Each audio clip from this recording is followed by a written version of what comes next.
നമസ്കാരം. മനുഷ്യരാശിയെ എക്കാലവും ആകർഷിക്കുകയും ഭയപ്പെടുത്തുകയും ചെയ്തിട്ടുള്ള നിഗൂഢതകളാണ് പറക്കും തളികകളും അന്യഗ്രഹ ജീവികളും. എന്നാൽ ഏകദേശം 36 വർഷങ്ങൾക്ക് മുൻപ് ലോകത്തെ മുഴുവൻ മുൾമുനയിൽ നിർത്തിയ ഒരു വീഡിയോ പുറത്തു വന്നു. തകർന്നു വീണ ഒരു പറക്കും തളികയിൽ നിന്നും ലഭിച്ച അന്യഗ്രഹ ജീവിയെ കീറിമുറിച്ച് പരിശോധിക്കുന്ന 17 മിനിറ്റ് ദൈർഘ്യമുള്ള ആ ബ്ലാക്ക് ആൻഡ് വൈറ്റ് ദൃശ്യങ്ങൾ ആധുനിക ചരിത്രത്തിലെ ഏറ്റവും വലിയ ശാസ്ത്രീയ കൗതുകങ്ങളിൽ ഒന്നായിരുന്നു. 1990കളിൽ പുറത്തുവന്ന ഈ വീഡിയോയുടെ സത്യാവസ്ഥ 2006 വെളിപ്പെടുന്നതുവരെ ലോകം വലിയൊരു തർക്കത്തിലായിരുന്നു. 1947 ജൂൺ 2 അമേരിക്കയിലെ ന്യൂ മെക്സിക്കോയിലുള്ള റോസ്വെല്ലിൽ ഒരു പറക്കും തളിക തകർന്നു വീണുവെന്നും അതിൽ നിന്നും അന്യഗ്രഹ ജീവികളുടെ മൃതദേഹങ്ങൾ ലഭിച്ചുവെന്നും ദശകങ്ങളായി പ്രചരിക്കുന്ന ഒരു കഥയുണ്ട്. ഈ പശ്ചാത്തലത്തെ മുൻനിർത്തിയാണ് 1990കളിൽ പുതിയ വെളിപ്പെടുത്തലുകൾ ഉണ്ടായത്. ഒരു റിട്ടയർമെന്റ് മിലിറ്ററി ക്യാമറാമാൻ ആ ദൃശ്യങ്ങൾ പകർത്തിയെന്നും പതിറ്റാണ്ടുകൾക്ക് ശേഷം 1992 ആ അന്യഗ്രഹ ജീവിയെ പോസ്റ്റ്മോർട്ടം ചെയ്തപ്പോൾ താൻ അത് ക്യാമറയിൽ പകർത്തിയെന്നും അവകാശപ്പെട്ട് 1995 ഓഗസ്റ്റ് 28 അമേരിക്കയിലെ Fox TV alien autopsy fact or fiction എന്ന പേരിൽ ഈ ദൃശ്യങ്ങൾ സംപ്രേഷണം ചെയ്തതോടെ ലോകം ഞെട്ടി. ജനങ്ങളുടെ അഭ്യർത്ഥന മാനിച്ച് പലതവണ ഇത് പുനഃസംപ്രേഷണം ചെയ്യേണ്ടി വന്നു. ടൈം മാഗസിൻ ഉൾപ്പെടെയുള്ള പ്രമുഖ മാധ്യമങ്ങൾ ഇതിനെക്കുറിച്ച് വലിയ വിശകലനങ്ങൾ നടത്തി.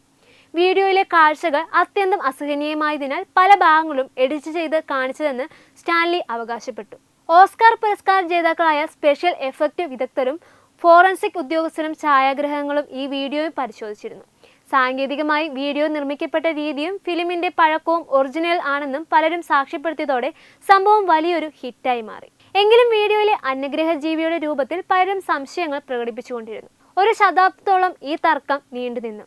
ഈ സംഭവത്തെ ആസ്പദമാക്കി ഏലിയൻ ഫോട്ടോപ്സി എന്ന പേരിൽ ഒരു ബ്രിട്ടീഷ് കോമഡി ചിത്രം 2006 പുറത്തിറങ്ങാനിരിക്കെ സത്യം പുറംലോകമറിഞ്ഞത്. സിനിമ റിലീസ് ചെയ്യുന്നതിന് 2 ദിവസം മുൻപ് സ്കൈ ചാനൽ പുറത്തുവിട്ട ഡോക്യുമെന്ററിയിൽ സ്റ്റാൻലി തന്നെ സത്യം വെളിപ്പെടുത്തി. അതൊരു വെറും ഏപ്രിൽ ഫൂൾ തമാശയായിരുന്നു എന്ന് അദ്ദേഹം സമ്മതിച്ചു.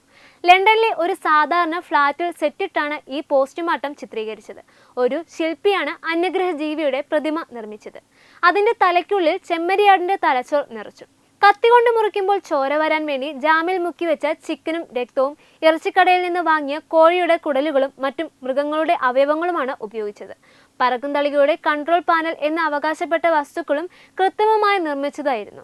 ഷൂട്ടിംഗ് കഴിഞ്ഞ ഉടനെ അന്യഗ്രഹ ജീവിയുടെ അവശിഷ്ടങ്ങൾ ലണ്ടനിലെ വിവിധ ചവറ്റുകൊട്ടുകളിൽ ഉപേക്ഷിക്കുകയായിരുന്നുവെന്നും സ്റ്റാൻലി പറഞ്ഞു.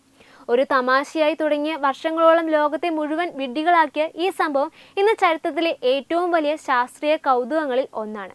സാങ്കേതികവിദ്യ ഇന്നത്തെ പോലെ വളരാത്ത കാലത്ത് കുറഞ്ഞ ചെലവിൽ നിർമ്മിച്ച ഒരു വീഡിയോ ലോകത്തെ വമ്പൻ വിദഗ്ധരെ പോലും കുഴപ്പിച്ചു എന്നത് ഇന്നും അത്ഭുതമായി സവിശേഷതയായി നിലനിൽക്കുന്നു. 2006 സത്യം വെളിപ്പെട്ടെങ്കിലും ഇന്നും ആ വീഡിയോ ഏതെങ്കിലും ഭാഗങ്ങൾ സത്യമായിരിക്കുമെന്ന് വിശ്വസിക്കുന്നവർ ലോകത്തുണ്ട്. മനുഷ്യന്റെ കൗതുകത്തെയും ഭാവനയെയും എങ്ങനെ ചൂഷണം ചെയ്യാം എന്നതിന്റെ ഏറ്റവും വലിയ ഉദാഹരണമായി ഏലിയൻ ഫോട്ടോപ്സി വീഡിയോ ചരിത്രത്തിൽ ഇടം പിടിച്ചിരിക്കുകയാണ്. ന്യൂസ് ഡെസ്ക് തത്തുമൈ TV.